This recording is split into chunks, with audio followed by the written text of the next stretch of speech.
Makanya kenapa orang takut saya jadi dirut, demo-demo. Kalau saya jadi dirut, saya bisa langsung pecat tuh dirut subholding. Karena untuk ke notaris saya yang putuskan. Dan saya tidak pernah takut sama menteri BUMN manapun. Sama saya benar. Kenapa saya dikurung tidak boleh jadi dirut? Janjikan saya jadi dirut untuk membereskan. Makanya saya hanya bisa melakukan sebatas bisa saya awasi. Saya sering ngancam mereka secara kasar kok. Kalian jangan anggap saya nggak berdaya hari ini ya. Mungkin ada yang nganggap saya itu macan ompong di Pertamina karena nggak jadi dirut. Tapi kalian tunggu, waktu akan berputar. Semua catatannya akan saya pegang. Satu hari ganti rezim, kok penjarain kalian semua. Kalian ingat baik-baik kalimat saya direksi. Saya boleh keluar dari sini, tapi catatan yang saya punya, kalau rezim betul-betul mau membereskan negeri ini dari korupsi di migas dan Pertamina, saya berani jamin saya dengan data ini akan penjarakan kalian semua. Makanya saya harap ini kasus bukan cuma si Rifa Siahan Patraniaga kok. Mana mungkin? Saya kira oknum BPK bisa terlibat. Anda yang audit kok. Ini bukan beyond. Ini ada tangan yang berkuasa ikut main kalau menurut saya gitu loh. Di Republik ini. Ini bisa jadi lebar kemana-mana kasusnya kok dibongkar. Saya senang banget ini. Saya kasih contoh begini. Ya. Saya agak emosi nih soal ini. Saya di sini bukan mau mendefend Pertamina atau siapapun. Saya ingin masyarakat tuh mengerti bahwa akar masalah Republik Indonesia adalah korupsi dan kemunafikan. Jadi orang semua saling sandra menyandra, ada dikasih jabatan wewenang. Makanya saya kenapa begitu ngotot ke LKPP. Saya dengar isunya, kita butuh 800.000 lah, kira-kira BBM dan minyak mentah impor. Isunya itu bisa bagi-bagi sampai $2-4 per barrel. Nah kalau yang paling berkuasa dapat $2 per barrel, itu 1,6 juta. Makanya saya bilang, pemerintah saat ini kalau tidak mau memperlakukan e-katalog di LKPP pengadaan bahan migas, saya berani jamin cuma mau ganti pemain. Ada yang mau makan itu uang. Saya mau tegaskan seperti itu aja. Saya mesti ngomong jujur ya. Banyak sekali pembangunan kilang itu salah. Termasuk kilang Balikpapan, kalau diperiksa banyak masuk penjara. Bagi saya sederhana, kalau pemerintah sekarang mau membereskan soal Pertamina, membereskan soal pengadaan, taruh di katalog RKPP. Kalau Anda tidak kasih, semua orang akan curiga Anda sedang mau ganti pemain. Kalau ini berlalu seperti ini hanya ganti pemain, kita tahu mau kasus PT Timah, mau siapa, kalau masih sama kejadiannya, Anda ganti pemain. Pasti kan nggak Undang-Undang Nomor 7 tahun 2006, hasil ratifikasi Konvensi PBB melawan korupsi. Di situ ada prinsip illicit enrichment. Kalau kekayaan kamu itu tidak bisa buktikan dengan pajak yang Anda bayar, sita buat negara. Terakhir Pak. Tapi butuh PP dong. Hai netizen, salam sehat, salam bahagia, salam waras ya. Saya ingin komentar tentang Ahok yang berkoar-koar. Ya. Dia katakan, iya banyak orang mengatakan saya macan ompong, gitu kan. Ya sebenarnya jujur saja saya boleh menyatakan statement, memang Ahok ini suaranya keras tapi nggak punya gigi, memang macan ompong, kukunya juga sudah nggak ada. Jadi gini, kalau kok Ahok dengar penjelasan saya, Ahok itu ente sudah memilih jalan yang enak bersama nenek-nenek tua Megawati, ya, ketimbang Anda memilih jalan Bapak Jokowi yang penuh perjuangan dan batu-batu terjal. Tetapi Pak Jokowi mencapai kemuliaan, Anda mencapai keterpurukan. Saya tidak tahu kenapa Anda lebih memilih Megawati ketimbang Pak Jokowi. Apakah Anda salah pilih atau salah jalan? Tapi saya tahu Anda pun orangnya nggak pernah menyesal dengan apa yang terjadi.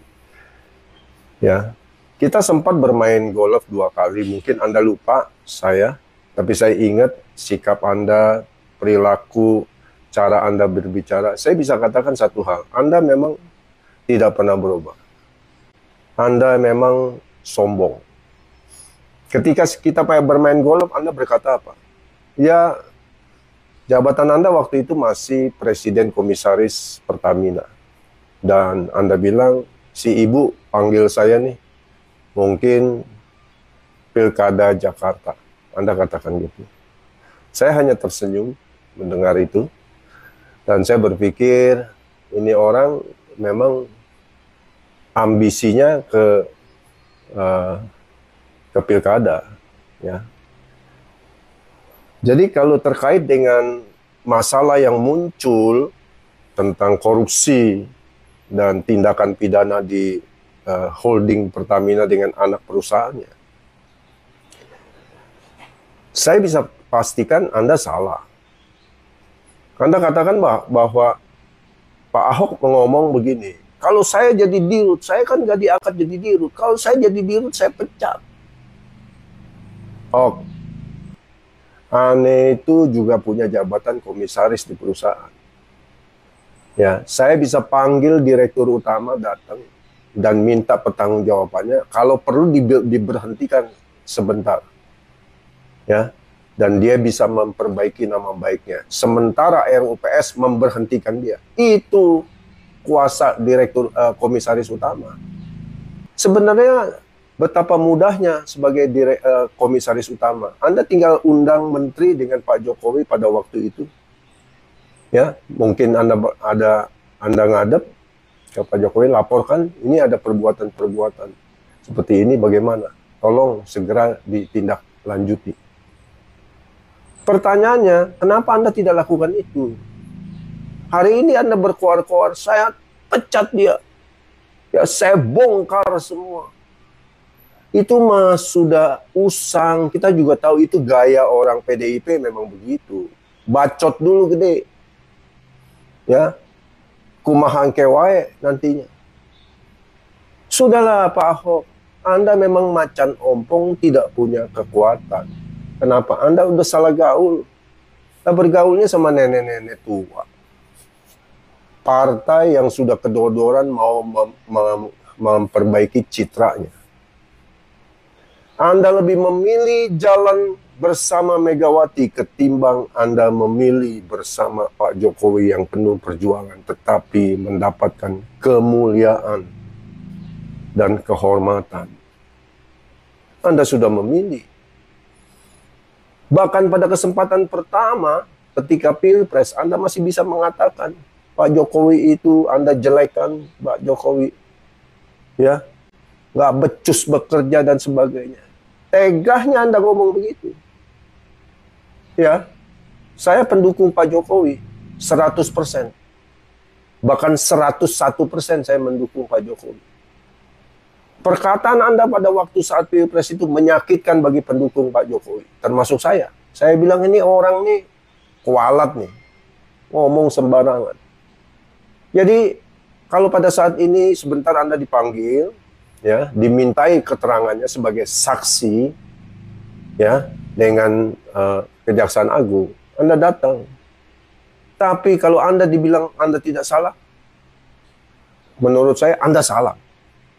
Sebagai komisaris, pada waktu itu Anda sedang berkuasa jadi komisaris utama. Bagaimana mungkin Anda tidak tahu ada masalah di Pertamina dengan anak-anak perusahaannya?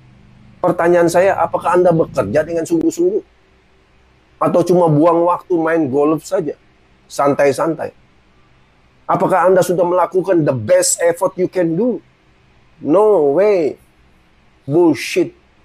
Sudahlah, Anda nggak usah banyak ngomong. Memang Anda ini, jujur aja, Anda macan ompong. Anda lupa waktu Anda jadi cawagup, siapa yang dukung Anda? Prabowo, Gerindra. Ya, Anda lupa. Anda lebih memilih pindah kan? Ke PDIP ketimbang ke Prabowo. Hari ini Prabowo jadi presiden. Mana mungkin Anda direkrut oleh Prabowo? Anda sudah ada di seberang sana, di atas gunung bersama nenek-nenek tua. Mau ngomong apa? Kita punya rekam jejak. Anda punya karakter tidak baik. Bacot Anda terlalu besar, terlalu sombong. Ya. Kemudian kasus pribadi juga. Anda lihat. Anda ceraikan Veronica. Ya. Anda tahu firman Tuhan, kebenaran firman Tuhan. Allah membenci perceraian. Anda ceraikan istri Anda. Yang sah. Anda kawin sama yang muda. Saya juga mengalami masalah yang seperti Ahok alami. Saya juga punya istri yang muda dan cantik. Tapi saya tidak ceraikan istri saya. Ya. Kenapa? Ya, itulah keputusan saya. Saya tidak bisa memilih salah satu. Karena menurut saya dua-duanya benar. Gitu. Saya nggak mau curhat lah masalah pribadi saya. Tapi saya katakan, sudah jangan banyak bacot. Kalau Anda banyak ngomong, omongan terlalu keras, ya, jadi bikin gaduh, nggak ada manfaatnya. Anda sudah ada di seberang sana, di atas gunung bersama nenek-nenek. Iya, nggak punya jabatan eksekutif kan? Mau ngomong apa? Karena Anda tidak bisa dipercaya. Begitu kan? Jadi, kalau dulu Anda hebat. Ya, saya salah satu juga Ahoker. Tapi kemudian berubah jadi Jokowis. Ya, sampai hari ini saya konsisten. Pengalaman hidup saya mengajarkan. Perjuangan yang Pak Jokowi kerjakan itu patut didukung. Itu perjuangan kesatria. Ya, yang akan membawa kemuliaan. Ya, kehormatan. Bagi para kesatria. Termasuk Prabowo. Dia berani menanggung semua beban bangsa ini di pundaknya. Saya tidak suka menjilat. Saya tidak punya jabatan apa-apa. Saya swasta murni. Saya bukan buzzer. Saya tidak dibayar oleh siapapun. Tetapi saya punya logika. Seperti Prabowo katakan. Hanya orang yang tidak punya akal sehat. Hati nurani. Yang tidak bisa tahu apa yang baik dan yang buruk. Oke, God bless you, all the best. Ahok, saya kasih tahu ya, kamu nggak perlu ngotot. Karena kamu ini adalah komisaris. Gajimu juga itu miliaran. Kamu harusnya nggak perlu ngotot seperti itu. Ngotot yang kamu lakukan adalah ngotot melakukan pengawasan. Pengawasan jangan sampai terjadi maling di dalam Pertamina. Kamu ngotot-ngotot seperti itu gak ada gunanya. Lalu apa fungsinya kamu? Pak Ahok, saya mau bertanya, Anda merasa berhasil atau gagal sebagai komisaris utama Pertamina 2019 sampai 2024 dengan adanya kasus korup terbesar di Pertamina yang merugikan negara hampir sebesar 1.000 triliun rupiah? Tolong jawab Pak Ahok. Oke lah, keren lah Pak Ahok. Mungkin sebagian orang ada menganggap, oh Pak Ahok ini keren, membuka-bukaan dan segala macam. Tapi menurut saya terlambat.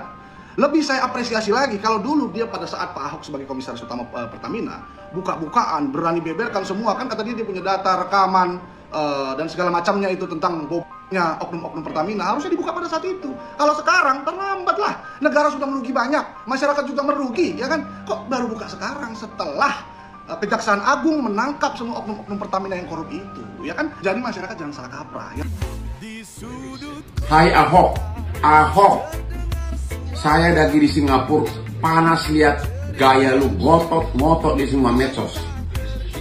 Kamu kan komisaris, apalagi komisaris utama dengan gaji miliaran di Pertamina. Tugas komisaris adalah termasuk mengawasi pelanggaran yang sekecil apapun. Apalagi ini mega pelanggaran. Benar-benar pelanggaran yang sangat besar. Sekiranya pun kamu tidak tahu, setidaknya kau harusnya mengatakan minta maaf kepada publik. Terlepas dari apakah kau bersalah atau tidak. Tapi gayamu itu ngotot-ngotot. Aduh, Ahok kamu. Ya, malu dong, itu tugas kamu komisaris. Komisaris itu digaji untuk mengawasi bahkan pencurian 1 sen pun, ya, itu juga tidak boleh luput dari pengawasan komisaris. Ini contoh, apalagi ini mega proyek.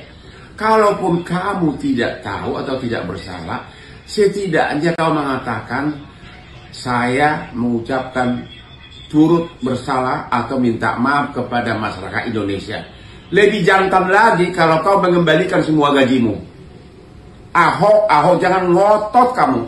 Emang lu siapa sih? Siapa sih lu di Indonesia ini, Ahok? Ngotot kayak apa lu? Lu nggak ada apa-apanya kok.